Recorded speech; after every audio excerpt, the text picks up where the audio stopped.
Good morning. Corporate റെഗുലേഷൻസിലത്തെ formation of a company എന്ന ചാപ്റ്ററിലത്തെ അടുത്ത ക്ലാസ്സിലേക്ക് നമുക്ക് കടക്കാം. കഴിഞ്ഞ ക്ലാസ്സിൽ നമ്മൾ മെമ്മോറാണ്ടം ഓഫ് അസോസിയേഷൻ അവസാനിപ്പിച്ച് ആ ഡോക്ട്രിൻ ഓഫ് അൾട്രാവൈറസ് ഡിസ്കസ് ചെയ്ത് അടുത്ത രണ്ടാമത്തെ കമ്പനിയുടെ ഡോക്യുമെൻ്റായി മെയിനായിട്ട് 3 ഡോക്യുമെൻറ്റ്സാണ് നമുക്ക് പഠിക്കാനുള്ളത്. ഒന്നാമത്തത് മെമ്മോറാണ്ടം, അത് നമ്മൾ ഡീറ്റെയിൽ ആയിട്ട് ഡിസ്കസ് ചെയ്തു. മൂന്നാമത്തെ ഫോമായ അല്ലെങ്കിൽ മൂന്നാമത്തെ ഡോക്യുമെൻ്റായ ആർട്ടിക്കിൾസ് ഓഫ് അസോസിയേഷൻ നമ്മൾ ജസ്റ്റ് സ്റ്റാർട്ട് ചെയ്തിരുന്നു. രണ്ടാമത്തതായി മൂന്നാമത്തെ നമുക്ക് പ്രോസ്പെക്ടസ് ആണ്, അത് കഴിഞ്ഞിട്ട് ഡിസ്കസ് ചെയ്യണം. അപ്പോൾ സെക്കൻഡ് വണ്ണായ ആർട്ടിക്കിൾസ് ഓഫ് അസോസിയേഷൻ ആണ് നമ്മൾ കഴിഞ്ഞ ക്ലാസ്സിൽ ഡിസ്കസ് ചെയ്ത് നിർത്തിയത്. അതിനെക്കുറിച്ചിട്ടുള്ള ചെറിയൊരു ഇൻട്രൊഡക്ഷൻ, അതായത് ഒരു കമ്പനിയുടെ ഉള്ളിൽ എങ്ങനെ വർക്ക് ചെയ്യണം, അതിനുള്ള റൂൾസ് റെഗുലേഷൻസ് എന്തൊക്കെയാണ്, അത് മെൻഷൻ ചെയ്യുന്ന ഒരു ഡോക്യുമെൻ്റ് ആണ് ആർട്ടിക്കിൾസ് ഓഫ് അസോസിയേഷൻ എന്നുള്ളത്.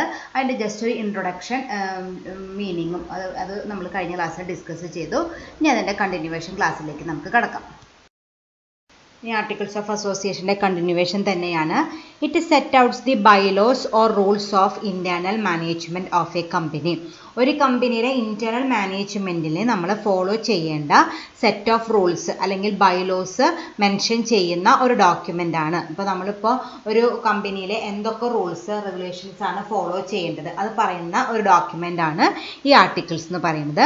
It defines the relationship between the company and its members. ഒരു കമ്പനിയും ആ കമ്പനിയുടെ members, may be shareholders, employees, creditors, financials, ആരായിക്കോട്ടെ അവരായിട്ട് ഏത് തരത്തിലുള്ള റിലേഷൻഷിപ്പാണ് അവർ മെയിൻറ്റെയിൻ ചെയ്യണമെന്ന് കൃത്യമായിട്ട് ഈ ആർട്ടിക്കിൾസിൽ പറഞ്ഞിട്ടുണ്ടാവും. കാരണം അങ്ങനെ നല്ല റിലേഷൻഷിപ്പ് മെയിൻറ്റെയിൻ ചെയ്തിട്ടാണ് അവർക്ക് അവരുടെ ഒബ്ജക്റ്റീവ്സ് ഫുൾഫിൽ ചെയ്യാനായിട്ട് പറ്റുള്ളൂ. So it defines the relationship between company and its members.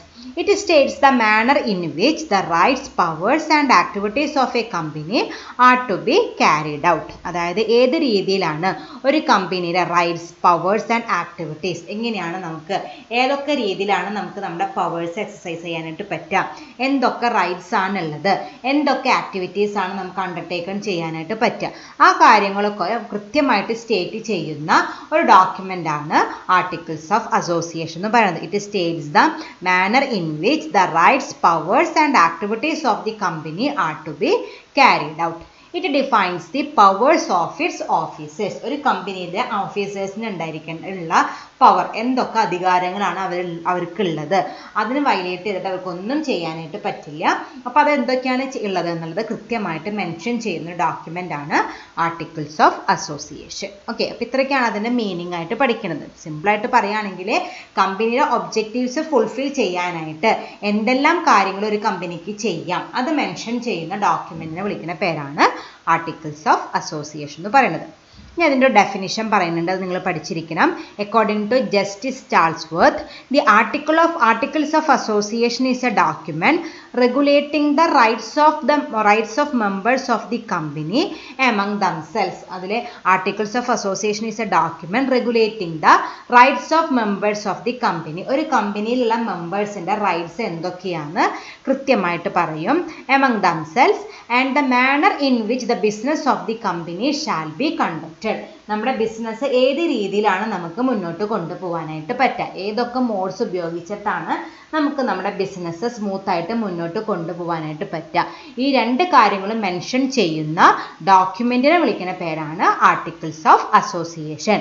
Is A document regulating the rights of members of the company. ഒരു കമ്പനിയുടെ ഓരോ മെമ്പേഴ്സിനുമുള്ള റൈറ്റ്സും അതുപോലെ the manner in which the business of the company shall be conducted, ഏതൊക്കെ രീതിയിലാണ് ഒരു കമ്പനിയുടെ business activities നമുക്ക് മുന്നോട്ട് കൊണ്ടുപോകാനായിട്ട് പറ്റുക, ഇത് രണ്ടും മെൻഷൻ ചെയ്യുന്ന ആ ഡോക്യുമെന്റിനെ വിളിക്കുന്ന പേരാണ് articles of association according to Justice Charlesworth. അപ്പോൾ അതാണ് അതിൻ്റെ ഡെഫിനിഷനായിട്ട്.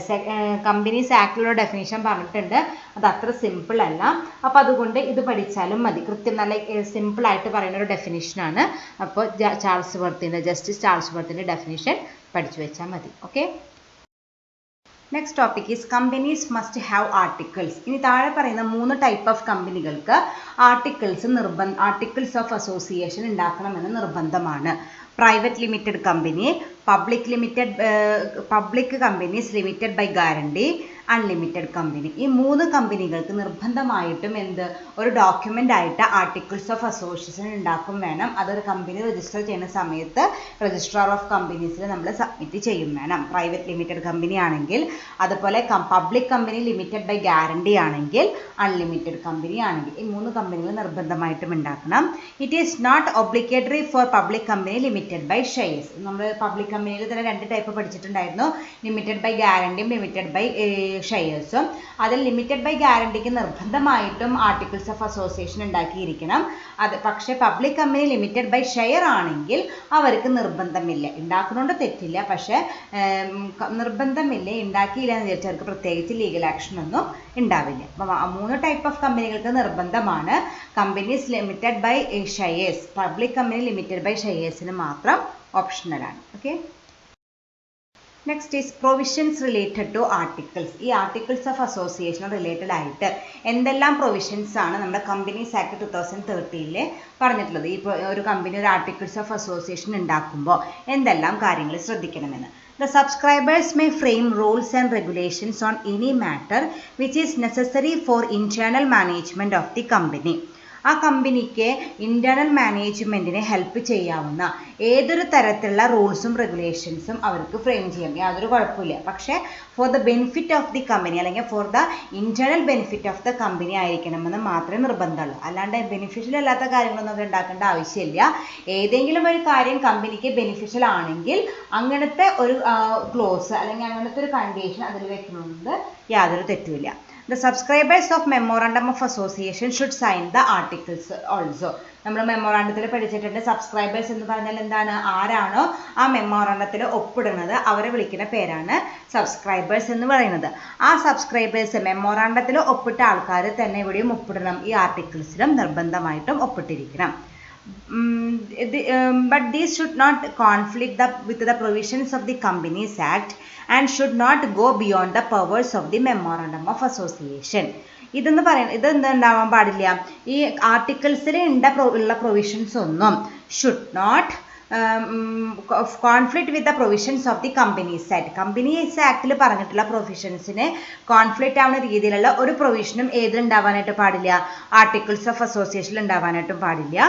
Should not go beyond the powers of the memorandum of association. അതുപോലെ മെമ്മോറണ്ടം ഓഫ് അസോസിയേഷൻ്റെ ലിമിറ്റ് വിട്ട് പോകാനും പാടില്ല. നമ്മൾ ഇന്നലെ പഠിച്ച പോലെ അൾട്രാ വൈറസ് ആവാനും പാടില്ല. Within the scope of the memorandum തന്നെ ആയിരിക്കണം ആർട്ടിക്കിൾസ് ദ പ്രൊവിഷൻ. അത് നമ്മൾ ഇന്നലെ മീനിങ്ങിൽ പഠിച്ചു. മെമ്മോറണ്ടത്തിൻ്റെ ഒരു സബോർഡിനേറ്റ് ആയിട്ട് വരുന്ന ഒരു ഡോക്യുമെൻ്റ് ആണ് ആർട്ടിക്കിൾസ് ഓഫ് അസോസിയേഷൻ എന്ന് പറയുന്നത്. ഫുൾ റൈറ്റ് ആർക്കാണ്? മെമ്മോറാണ്ടത്തിനാണ്. അപ്പോൾ ആ മെമ്മോറാണ്ടത്തിൽ പറഞ്ഞിട്ടുള്ള കാര്യങ്ങൾക്ക് കോൺട്രഡിക്ടറി ആയിട്ട് യാതൊരു ക്ലോസസും പ്രൊവിഷൻസും ഏതിലുണ്ടാവാനായിട്ട് പാടില്ല? ആർട്ടിക്കിൾസ് ഓഫ് അസോസിയേഷനിൽ ഉണ്ടാവാനും പാടില്ല. അതുപോലെ തന്നെ കമ്പനീസ് ആക്ടിൽ പറഞ്ഞിട്ടുള്ള പ്രൊവിഷൻസിന് കോൺഫ്ലിക്റ്റ് ആയിട്ട് വരുന്ന ഒരു പ്രൊവിഷനും ആർട്ടിക്കിൾസിൽ ഉണ്ടാവാനായിട്ട് പാടില്ല. Any provisions of the articles which are contrary to the provisions of the Companies Act and beyond the powers of the company shall be void. അങ്ങനെ നമ്മൾ ഈ നേരത്തെ പറഞ്ഞോണം കമ്പനീസ് ആക്ടിലത്തെ പ്രൊവിഷൻസിന് കോൺഫ്ലിക്റ്റ് ആയിട്ടും അതുപോലെ മെമ്മോറാണ്ടത്തിലത്തെ പ്രൊവിഷൻസിന് കോൺഫ്ലിക്റ്റ് ആയിട്ടും ഏതെങ്കിലും ഒരു ക്ലോസ് വെച്ചിട്ട് ഒരു ആർട്ടിക്കിൾ നമ്മൾ ഫോർമുലേറ്റ് ചെയ്ത് കഴിഞ്ഞാൽ ആ ആർട്ടിക്കിൾ വാലിഡ് ആവില്ല, അത് അസാധുവായിട്ട് മാറും. ഓക്കെ, അതായത് നമ്മൾ എപ്പോഴും ഒരു ആർട്ടിക്കിൾസ് ഓഫ് അസോസിയേഷൻ പ്രിപ്പയർ ചെയ്യുമ്പോൾ കമ്പനീസ് ആക്ടിൽ എന്തെല്ലാം പറഞ്ഞിട്ടുണ്ട്, അതുപോലെ മെമ്മോറാണ്ടത്തിൽ പറഞ്ഞ കാര്യങ്ങൾക്ക് എതിരായിട്ടുള്ള കാര്യങ്ങളൊന്നും നമ്മൾ ഉണ്ടാക്കാനായിട്ട് പാടില്ല. ബൈ ചാൻസ് അങ്ങനെ എന്തെങ്കിലും ഇതിൻ്റെ ഉള്ളിൽ കയറി പറ്റിയാൽ എന്താവും? ആ ആർട്ടിക്കിൾസ് നമുക്ക് വാലിഡ് ആവില്ല, വോയിഡ് ആവും, നമ്മൾ വേറെ ഉണ്ടാക്കേണ്ടതായിട്ട് വരും. The company limited by guarantee and unlimited company must state the number of members with which the company is to be registered. Company limited by ഗ്യാരണ്ടിയും അതുപോലെ അൺലിമിറ്റഡ് കമ്പനീസും എന്ത് ചെയ്യണം? എത്ര നമ്പർ ഓഫ് മെമ്പേഴ്സ് വെച്ചിട്ടാണ് അവരുടെ കമ്പനി രജിസ്റ്റർ ചെയ്ത് എന്നുള്ള കാര്യം ആർട്ടിക്കിൾസ് ഓഫ് അസോസിയേഷനിൽ നിർബന്ധമായിട്ടും മെൻഷൻ ചെയ്തിരിക്കണം. മറ്റ് കമ്പനിക്കാരെ അത് മെൻഷൻ ചെയ്തില്ലെങ്കിലും കുഴപ്പമില്ല. പക്ഷേ ഈ രണ്ട് type of companies public company limited by ഗ്യാരണ്ടിയും അൺലിമിറ്റഡ് കമ്പനി, ഈ രണ്ട് ടൈപ്പ് ഓഫ് കമ്പനികളും നിർബന്ധമായിട്ടും അവരുടെ ആർട്ടിക്കിൾസിൽ അവരുടെ കമ്പനി എത്ര നമ്പർ ഓഫ് മെമ്പേഴ്സ് വെച്ചിട്ടാണ് രജിസ്റ്റർ ചെയ്തിട്ടുള്ളത് ആ കാര്യം കൃത്യമായിട്ട് മെൻഷൻ ചെയ്തിരിക്കണം. അപ്പോൾ ഇത്രയും കാര്യങ്ങളാണ് ഇതിന് റിലേറ്റഡ് പ്രൊവിഷൻസ് ആയിട്ട് പറഞ്ഞിരിക്കുന്നത്. സബ്സ്ക്രൈബേഴ്സിനെ കമ്പനിയുടെ ഇന്റേണൽ മാനേജ്മെന്റിന് ബെനിഫിഷ്യൽ ആവുന്ന എന്ത് റൂൾ വേണമെങ്കിലും ഫോർമുലേറ്റ് ചെയ്യാം. അവരതിൽ മെമ്മോറാണ്ടത്തിൽ ഒപ്പിട്ട ആൾക്കാരൊക്കെ ആർട്ടിക്കിൾസിലും ഒപ്പിടണം. പക്ഷെ ഇവർ ഫോർമുലേറ്റ് ചെയ്യുന്ന കാര്യങ്ങൾ കമ്പനീസ് ആക്ടിനും അതുപോലെ മെമ്മോറാണ്ടത്തിനും കോൺഫ്ലിക്റ്റ് ആയിട്ട് വരുന്ന ഒന്നും ഉണ്ടാക്കാനായിട്ട് പാടില്ല. അങ്ങനെ എന്തെങ്കിലും ഒരു ക്ലോസ് വെച്ച് ഉണ്ടാക്കിയാൽ ആ ആർട്ടിക്കിൾസ് വോയിഡ് ആയിട്ട് മാറും. അതുപോലെ പബ്ലിക് കമ്പനി ലിമിറ്റഡ് ബൈ ഗ്യാരണ്ടിയും അൺലിമിറ്റഡ് കമ്പനീസും ഈ അവരുടെ ആർട്ടിക്കിൾസിൽ എത്ര നമ്പർ ഓഫ് മെമ്പേഴ്സ് ഉണ്ട്, അവരുടെ കമ്പനിയിൽ എത്ര നമ്പർ ഓഫ് മെമ്പേഴ്സ് വെച്ചിട്ടാണ് അവർ കമ്പനി രജിസ്റ്റർ ചെയ്ത കാര്യം നിർബന്ധമായിട്ടും മെൻഷൻ ചെയ്തിരിക്കണം. Okay. Next is importance of articles of association. എന്തെല്ലാം കാര്യങ്ങൾക്കാണ് ഇതിന് ഇമ്പോർട്ടൻസ് വരുന്നത്? ആർട്ടിക്കിൾസ് ഓഫ് അസോസിയേഷൻ നമ്മൾ നേരത്തെ പറഞ്ഞു, മെമ്മോറണ്ടം ഓഫ് അസോസിയേഷന് സബോർഡിനേറ്റ് ആയിട്ട് വരുന്ന ഒരു ഡോക്യുമെന്റ് ആണ് ആർട്ടിക്കിൾസ് ഓഫ് അസോസിയേഷൻ എന്ന് പറഞ്ഞു. എന്നാലും അതിന് അതിൻ്റെതായിട്ടുള്ള പവേഴ്സ് ഉണ്ട്. അത് എന്തൊക്കെയാണെന്ന് നോക്കാം. To issue redeemable preference shares. നമുക്ക് റെഡീമബിൾ പ്രിഫറൻസ് ഷെയർസ് ഇഷ്യൂ ചെയ്യണമെങ്കിൽ എന്താണ് റെഡീമബിൾ പ്രിഫറൻസ് ഷെയർസ്? ഒരു ഫിക്സഡ് പീരീഡ് കഴിഞ്ഞാൽ അത് നമ്മൾ തിരിച്ചു കൊടുക്കേണ്ടതായിട്ടുണ്ട്. അങ്ങനത്തെ റെഡീമബിൾ പ്രിഫറൻസ് ഷെയർസ് നമുക്ക് ഇഷ്യൂ ചെയ്യാനായിട്ട് ആഗ്രഹം ഉണ്ടെങ്കിൽ അത് നിർബന്ധമായിട്ടും ആർട്ടിക്കിൾസിൽ മെൻഷൻ ചെയ്തിരിക്കണം. Then to accept calls in advance from shareholders. നമ്മൾ പഠിച്ചിട്ടുണ്ട് ഫിനാൻഷ്യൽ അക്കൗണ്ടിങ്ങിലെ calls in advance ഉം calls in arrear ഉം. അങ്ങനെ നമുക്ക് calls in advance എന്ന് പറഞ്ഞാൽ എന്താണ്? മുൻകൂട്ടി വാങ്ങുക. അതായത് അലോട്ട്മെന്റ് മണി അല്ലെങ്കിൽ ഫസ്റ്റ് കോളും മണിയൊക്കെ അലോട്ട്മെന്റിന്റെ കൂടെ വാങ്ങുക, അല്ലെങ്കിൽ സെക്കൻഡ് കോളും മണി ഫസ്റ്റ് കോളിന്റെ കൂടെ വാങ്ങുക. അങ്ങനെ നമുക്ക് ഒരു കോള് അഡ്വാൻസ് ആയിട്ട് വാങ്ങാനായിട്ട് എന്തെങ്കിലും ഉദ്ദേശം ഉണ്ടെങ്കിൽ അതും ആർട്ടിക്കിൾസിൽ മെൻഷൻ ചെയ്തിരിക്കണം. To increase share capital. നമ്മുടെ ഷെയർ ക്യാപിറ്റൽ കൂട്ടാനായിട്ട് എന്തെങ്കിലും താല്പര്യമുണ്ടെങ്കിൽ അതും ആർട്ടിക്കിൾസിൽ മെൻഷൻ ചെയ്തിരിക്കണം. To consolidate and divide share capital into shares of larger amount than existing. അതായത് നമുക്കിപ്പോൾ നമ്മൾ ഇഷ്യൂ ചെയ്യുന്ന സമയത്തൊക്കെ അതിൻ്റെ ഫേസ് വാല്യൂ 10 രൂപ എന്ന് പറഞ്ഞിട്ട് ഇത്ര നമ്പർ ഓഫ് ഷെയർസ് നമ്മൾ സ്പ്ലിറ്റപ്പ് ചെയ്ത് കൊടുത്തു. ഇപ്പം നമ്മൾ വലുതായപ്പോൾ നമ്മൾക്ക് എന്താണ് ആഗ്രഹം? നമ്മുടെ കമ്പനിയുടെ ഫേസ് വാല്യൂ 10ൽ നിന്ന് ഒരു 100 ആക്കിയാൽ കുഴപ്പമില്ല. അപ്പം നമുക്ക് നമ്പർ ഓഫ് ഷെയർസൊക്കെ ഒന്ന് കുറയ്ക്കാനായിട്ട് പറ്റും. അപ്പം അങ്ങനെ നമുക്ക് എന്തെങ്കിലും താല്പര്യമുണ്ടെങ്കിൽ ടു കൺസോളിഡേറ്റ് ആൻഡ് ഡിവൈഡ്, നേരെ ഓപ്പോസിറ്റും ആവാം. 100 ആയിരുന്നത് 10 ആയിട്ട് കുറയ്ക്കാനും മതി. It shareholders into shares of larger amount than existing. ഇപ്പം ഉള്ളതിനേക്കാൾ നമ്പർ കൂട്ടി കൺസോളിഡേറ്റ് ചെയ്ത് 10 രൂപയുടെ ഷെയർ 100 രൂപയായിട്ട് കൂട്ടി, അല്ലെങ്കിൽ 100 രൂപയുടെ ഷെയർ 10 റുപ്പീസ് ആയിട്ട് കുറയ്ക്കുക. അങ്ങനെ എന്തെങ്കിലും ചെയ്യണമെങ്കിൽ അതും ആർട്ടിക്കിൾസിൽ മെൻഷൻ ചെയ്തിരിക്കണം. To convert a fully paid up shares into stock and reconvert the stock into fully paid shares. നമുക്ക് വേണമെങ്കിൽ fully paid sharesനെ സ്റ്റോക്ക് ആയിട്ട് കൺവേർട്ട് ചെയ്യാം. അതുപോലെ ഇങ്ങനെ കൺവേർട്ട് ചെയ്ത സ്റ്റോക്കിനെ തിരിച്ച് fully paid up share capital ആയിട്ടും ട്രാൻസ്ഫർ ചെയ്യണമെങ്കിൽ, കൺവേർട്ട് ചെയ്യണമെങ്കിൽ അതും ആർട്ടിക്കിൾസിൽ മെൻഷൻ ചെയ്തിരിക്കണം. To subdivide its shares into shares of larger amount then fixed by the memorandum. നേരത്തെ പറഞ്ഞോണം നമുക്ക് നമ്മുടെ ഷെയർസിൻ്റെ വാല്യൂ കുറയ്ക്കണമെങ്കിൽ നമുക്കത് ഈ ആർട്ടിക്കിൾസിലൂടെ ചെയ്യാനായിട്ട് പറ്റും. അപ്പോൾ ഈ കാര്യങ്ങൾക്കൊക്കെയാണ് മെയിനായിട്ടും ആർട്ടിക്കിൾസ് ഓഫ് അസോസിയേഷനിൽ ഈ പറഞ്ഞ കാര്യങ്ങളൊക്കെ ചെയ്യാൻ നമ്മുടെ കമ്പനിയിൽ ഇംപ്ലിമെൻറ്റ് ചെയ്യണമെങ്കിൽ that should be mention in the articles of association. നിർബന്ധമായിട്ടും ആർട്ടിക്കിൾസിൽ മെൻഷൻ ചെയ്ത കാര്യങ്ങളാണെങ്കിൽ മാത്രമേ നമുക്ക് ഈ പറഞ്ഞ സംഭവങ്ങളൊക്കെ നമ്മുടെ കമ്പനിയിലും എക്സിക്യൂട്ട് ചെയ്യാനായിട്ട് പറ്റുള്ളൂ. Okay. Next is forms of articles of association. Articles of അസോസിയേഷനിൽ കോമൺ ആയിട്ട് യൂസ് ചെയ്യുന്ന കുറച്ച് ഫോംസ് ഉണ്ട്. അത് എന്തൊക്കെയാണെന്ന് നോക്കാം.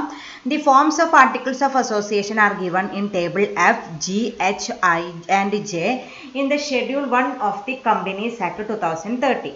അപ്പോൾ ആർട്ടിക്കിൾസ് ഓഫ് അസോസിയേഷൻ റിലേറ്റഡ് ആയിട്ടുള്ള ഫോംസിനെ കുറിച്ച് പറഞ്ഞിട്ടുള്ളത് എവിടെയാണ്? കമ്പനീസ് ആക്ടിലെ schedule 1 table F, G, H, I, J.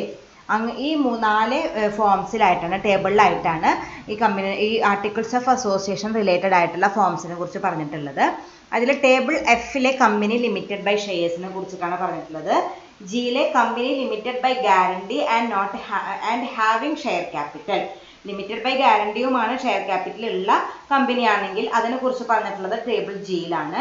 എച്ചിലെ company limited by guarantee and not having share capital. Limited by guarantee ആണ്, പക്ഷെ ഷെയർ ക്യാപിറ്റൽ ഇല്ലെങ്കിൽ അത് ഏതാണ് അപ്ലിക്കബിൾ ആവുക? ടേബിൾ എച്ച് ആണ് അപ്ലിക്കബിൾ ആവുക. ദെൻ ടേബിൾ ഐ എന്ന് പറയുന്നത് unlimited company and having share capital. Share capital ഉള്ള അൺലിമിറ്റഡ് കമ്പനി ആണെങ്കിൽ അവർക്ക് അപ്ലിക്കബിൾ ആയിട്ടുള്ള ടേബിൾ എന്ന് പറയുന്നത് ടേബിൾ ഐ ആണ്.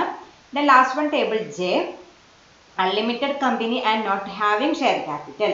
ഷെയർ ക്യാപിറ്റൽ ഇല്ലാത്ത അൺലിമിറ്റഡ് കമ്പനികൾക്ക് അപ്ലിക്കബിൾ ആയിട്ടുള്ള ടേബിൾ എന്ന് പറയുന്നത് ജെ ആണ്. അപ്പോൾ ഇങ്ങനെ ഓരോ കമ്പനികൾക്കും സെപ്പറേറ്റ് ടേബിൾ ആയിട്ടാണ് ആർട്ടിക്കിൾസ് ഓഫ് അസോസിയേഷനിൽ മെൻഷൻ ചെയ്തിരിക്കുന്നത്. അത് കൃത്യമായിട്ട് നമ്മൾ മെമ്മോറാണ്ടത്തിൽ പഠിച്ചോണം കൃത്യമായിട്ട് പ്രിന്റ് ചെയ്ത് പാരഗ്രാഫാക്കി തിരിച്ച് എല്ലാം ഓർഡറിൽ നമ്പറിംഗ് നടത്തിയാലേ നമുക്ക് ആർട്ടിക്കിൾസ് പ്രിന്റ് ചെയ്യാനായിട്ട് പറ്റും. അത് നമ്മൾ മെമ്മോറാണ്ടത്തിലും പഠിച്ചിട്ടുണ്ട് അങ്ങനെയൊക്കെ ചെയ്യണമെന്ന്. അതും ഏതിനും അപ്ലിക്കബിൾ ആണ്, ഈ ആർട്ടിക്കിൾസ് ഓഫ് അസോസിയേഷനും അപ്ലിക്കബിൾ ആണ്. Okay, next is contents of articles of association. കുറച്ചധികം കണ്ടൻസ് പഠിക്കാനുണ്ട്, ഒരു 10 എണ്ണം. എല്ലാതും പഠിച്ചില്ലെങ്കിലും ഇമ്പോർട്ടൻ്റ് ആയിട്ടുള്ളതൊന്ന് നോട്ട് ചെയ്ത് വെക്കുക. അതിന് ഡീറ്റെയിൽ എക്സ്പ്ലനേഷൻ നിങ്ങൾ പഠിക്കേണ്ട, പക്ഷേ ഇന്നതൊക്കെയാണ് ഇതിൻ്റെ ഉള്ളിൽ വരിക എന്നുള്ളത് നിങ്ങൾ അറിഞ്ഞിരിക്കണം. Definition of terms and phrases. നമ്മുടെ കമ്പനിയിൽ യൂസ് ചെയ്യുന്ന സെർട്ടൈൻ ടേംസിൻ്റെയും ഫ്രേസസിൻ്റെയും ഒക്കെ ഡെഫിനേഷൻ, ഓപ്പറേഷണൽ ഡെഫിനേഷൻ എന്നാണ് അതിന് പറയുക.